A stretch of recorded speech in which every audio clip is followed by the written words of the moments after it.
Good morning. Today I want to discuss a pressing question. Who cares about Jake English? Just kidding. Today I want to bring you a small-sized, bite-sized video essay. Just off the top, if you know either one of these characters, you'll be able to enjoy this video. I've taken great pains to explain these two characters as best I can, and the context in which they exist, so hopefully, if you're uninitiated in one or both properties, you'll still be able to enjoy it. Comparing Joseph and Jake is going to be very fun, so let's go over the fun we'll have before we begin. This video essay will be broken up into 3 parts. This will be less narratively and dialectically intensive than my past video essays, so kick back. Here are the parts. Number 1, similarities and differences. Number 2, Jake's stand. And number 3, Joseph's Classpect. Let's kick things off right away with part 1.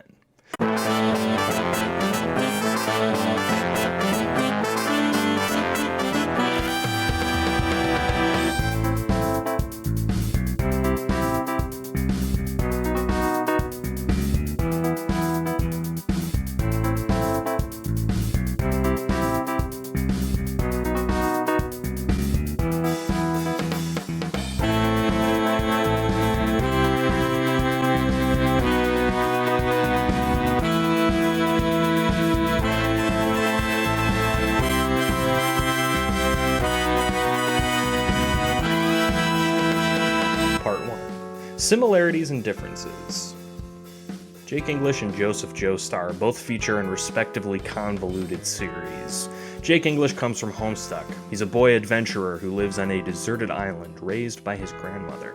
Joseph is more of a man, a hunk if you will, but still a boy adventurer who travels the globe getting into trouble.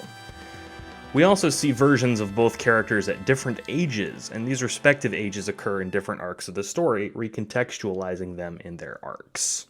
First of all, let's establish which Jake and which Joseph we're going to be talking about. We're going to be talking about the different iterations of these two, of course, but let's establish who the main Jake/JoJo is. Primarily, I'm going to be focusing on Jake as he appears in Act 6 onward, the boy iteration. And I'm going to focus on Joseph as he appears in JoJo Part 2, Battle Tendency. We'll break down Jake Harley and Old Sif very soon, but let's start things off easy.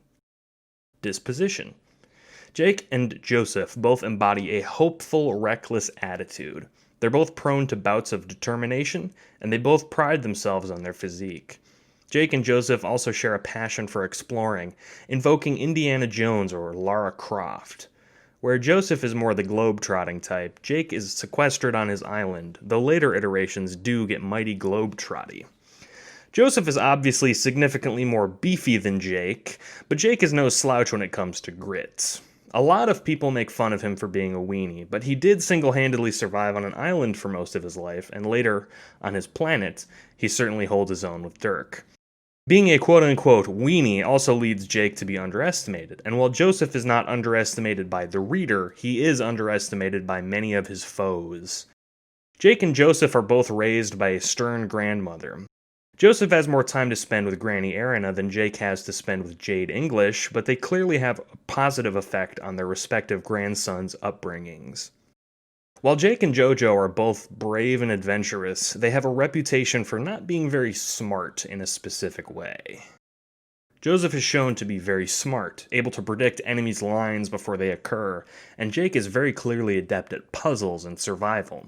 However, despite these big brains, their brain cells often go unintentionally underutilized, each boy adventurer applying about as much intelligence to each situation they're in as the bricks they are made of. The friends they keep are also somewhat similar. Picture this, a sassy blonde with lots of finesse and snark. Did you picture Dirk or Caesar? Caesar and Dirk share superficial similarities, but they also serve a similar role as adventuring partners and, ambiguously in JoJo's case, romantic prospects. Unfortunately, Dirk has a far better fate than Mr. Von Zeppeli, but it's hard to say that Jake would be any less distraught at Dirk's death. The foes they fight are also similar in certain ways. Lord English and Cars might be very different on the surface, but they fit into their respective stories in quite similar ways. To the reader, they are less a character and more a force of nature. Cars and Caliborn are both only explored in a very limited capacity, with Cars near the end and Caliborn in a sort of a backstory, and both of them share a very particular brand of belligerent determination. They're the overlords of their respective narratives. Jake, notably, does not often directly interface with Lord English or Caliborn, but he shares his last name, linking them, much like Jojo and Cars become linked. As the duo get older, they have notable changes in attitude. Instead of maturing into man-adventurers, both individuals become something of a pair of man-children. Jake Harley, his iteration existing in a different timeline, is a globe-trotting Casanova, famously having many children around the world, including, in some very cursed lore, Obama himself. And in Homestuck 2 in the epilogues, Jake English is implied to be something of a sad sack who's objectified and brushed aside by those around him. This is where the two men begin to differ. Joseph settles down with his wife and persists in spite of his unfaithfulness, but Jake seems to lose his very grip on reality in some ways. Jake loses his hopeful spirit and becomes the butt of the joke, whereas Joseph takes it on the chin, continuing to help the narrative as late as part 4. Joseph and Jake are two peas in a pod, two archetypical manly men, but they both also seem to like to bend gender around them. Famously, Jojo dresses as a woman to disguise himself, and Jake wears the iconic Lara Croft shorts, exposing a feminine side in their own ways. Their brand of masculinity might not be the most non-toxic, but they both feel comfortable expressing non-traditional masculinity. These two boy adventurers would likely get along in real life, but their more extreme traits might get on each other's nerves. It's a fascinating comparison to make. Part 2. Jake's Stand. Now comes the fun part, the veritable sandbox of the episode. I think it's fun to make up stands for different characters, and Jake, of course, is no different. It's important to note that a stand is defined as a person's fighting spirit personified. For instance, Joseph's stand, Hermit Purple, is a manifestation of his quick wit and alludes to the whip used by Indiana Jones, reflecting his sly, adventuresome self. Jake is actually seen fighting less than one might think. More often, he's seen adventuring or getting his ass kicked, like on his land with Dirk or in the jungle he grew up on. Jake and his alt-self Grandpa Harley both seem to like firearms quite a bit. This makes me imagine that, like Joseph, Jake wouldn't have a typical punching ghost. Instead, he might have something different.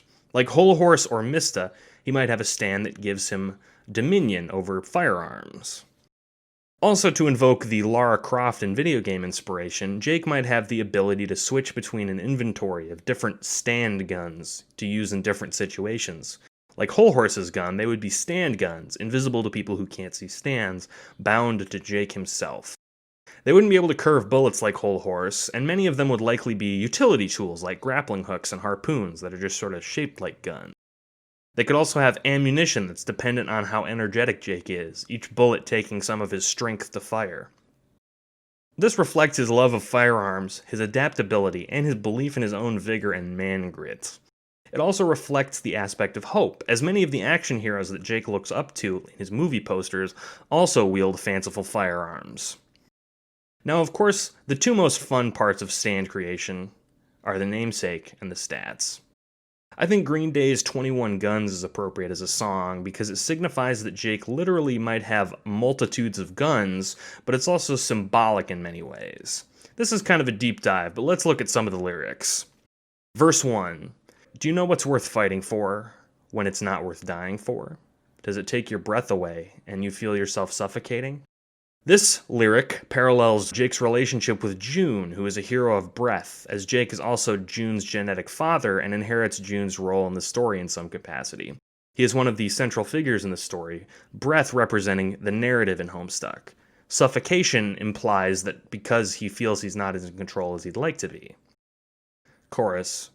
21 guns, laid on your arms, give up the fight. 21 guns, throw up your hands to the sky, you and I. Hope is Jake's aspect, and the line, throw your arms up into the sky, could imply a hopeful freedom. This hopeful message is mirrored by verse 3. When you're at the end of the road and you lose all control, and your thoughts have taken their toll, when your mind breaks the spirit of your soul, your faith walks on broken glass, and the hangover doesn't pass. Nothing's ever built to last. we are in ruins. This is pretty explicitly concerning hope and reflects Jake's struggle with it. So Jake's stand, 21 guns, needs some stats. The stats, of course, are as follows, depending on translation: power, speed, range, durability, precision, and potential. Each stat goes from E to A, E being worst, A being best, with null or infinite where applicable. A rule of thumb is that C is approximately on par with a normal human's skills. Let's run them down. Power would likely be A, as firearms are, on their own, very dangerous. Even depending on which gun Jake is using, the destructive power would be very high. Speed would likely also be A, as bullets travel very quickly and there's nothing restricting Jake from sort of pulling out the guns whenever he can. Range would be B, as guns can reach further than humans can, but they are bound by the normal laws of physics. Durability would likely be null, as Jake's guns are not physical objects and have no durability since they can't break. They also can't add any durability to Jake's body itself. Precision would likely be C, since they're subject to the normal sharpshooting ability of their user, Jake. Potential would be either B or A, since Jake has many different weapons at his disposal. He might be able to use them more as he gets stronger, unlock different guns, and of course get better at his sharpshooting as a skill. These are tools for him to use, and as such they develop with his skill level. So there you have it. Jake's stand, 21 guns. He would probably try to find excuses to use them outside combat, leading to wanton destruction if he's careless, which would mirror his tendency to drive people away. But now that we've answered that question, the obvious next one is Part 3. Joestar's Classpect. Joseph is a very different person than Jake, and just like his stand is a whip instead of guns, Joseph would have a very different Classpect as he fills a different role in JoJo. First, what is a Classpect? For those of you who aren't Homestuck lore divers, Classpects are the different roles that characters of Homestuck can take on in their stories, which are expressed through characters' abilities. For instance, Rose Lalonde is a Seer of Light. That's a Classpect. There are two parts to her title, class and aspect, thus Classpect. In the briefest, vaguest terms, here are the classes and their various aspects. Classes: thief, who steals for themselves; rogue, who steals for others; heir, who inherits their class; maid, who serves and embodies their class; page, personified by their potential; knight, a defender and fighter; seer, who predicts and foresees; mage, who presumably uses magic and arcane ability; sylph, a healer; witch, who uses her aspect freely but also is used by their aspect; bard, who foretells and plays roles; prince, who wields dominion. And finally, there are the master classes, which are reserved for only particularly strong and unique players. These are very rare. Muse, who embodies their aspect completely, and Lord, who has a universal mastery over their aspect. Here are the aspects. Space, physical matter and positions of matter. Time, the flow of time. These two are self-explanatory and probably the most direct aspects. The rest are more vague and narrative-focused. Mind, one's thoughts and how they affect actions. Heart, one's emotions and how they affect actions. Hope, the sense of positivity towards a goal, conviction. Rage, passion and negative emotion, the opposite of hope in some sense. Breath, the narrative flow and life of a story. Blood, the bonds between groups. Life, the process of life, homeostasis, and procreation. Doom, the sense of dread and inevitability. Light, fortune and knowledge. And void, the nothingness or lack of meaning. So back to Rose Lalonde. Her Classpect is a combination of one of each of these concepts. She is a, quote, seer of light, and throughout the narrative dictates the correct path characters should take to make the most of fortuitous decisions. She can see the future and uses her knowledge to make moves. So, back to the matter at hand. What would Joseph be? It's likely that his Classpect would be Breath, as he is the main character, taking the name of the story in which he resides. He also has a variety of explicitly breath-oriented powers, i.e. Hamon, and he's a very active participant in the stories that he doesn't star in. Heart would also suit him due to his passion, but ultimately I think Breath is just too perfect because of the Hamon and the main character thing. I could see him being a knight, as he does a fair bit of fighting, or perhaps a bard as his class, since he is very theatrical. But at the end of the day, rogue suits him best. He has a way of stealing the narrative, as it were. He also has roguish charms. For instance, in Part 2, he steals Kars' destiny out from under him with the sheer determination alone, for the good of humanity. In Part 3, he is the one who's able to move the plot along, even though he's not the main JoJo anymore, and he steals photos of Dio to locate him. He's kind of down and dirty with his tactics sometimes, and he invokes other rogues like Indiana Jones, ergo, rogue of breath. That's not where things stop, though. We can also figure out Joseph's extended zodiac. What's extended zodiac, you ask? Go to this link. I don't want to fucking explain it. Basically, an extended zodiac is a sign that's defined by three things: your birthday, your aspect, and finally your lunar sway. We know the first two, and after a Google, I found out Joseph was born on September 27th, meaning he's a Libra. He's in the Libra zodiac family.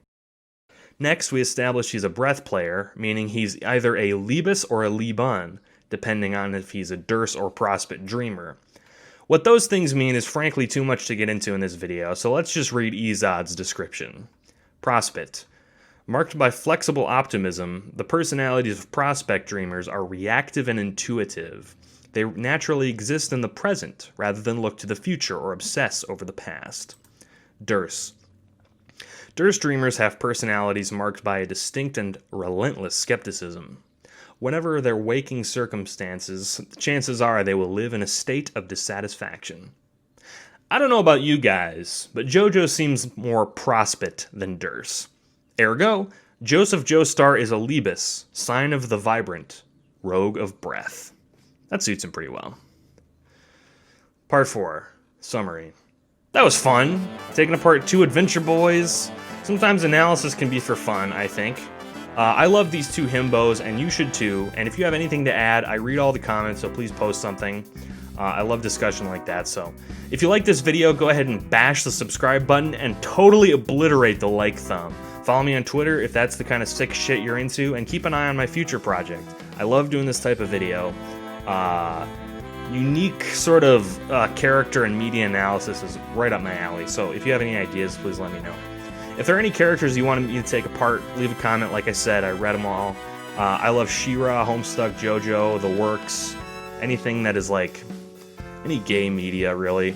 So have a great day, everybody. Hope you enjoyed this video.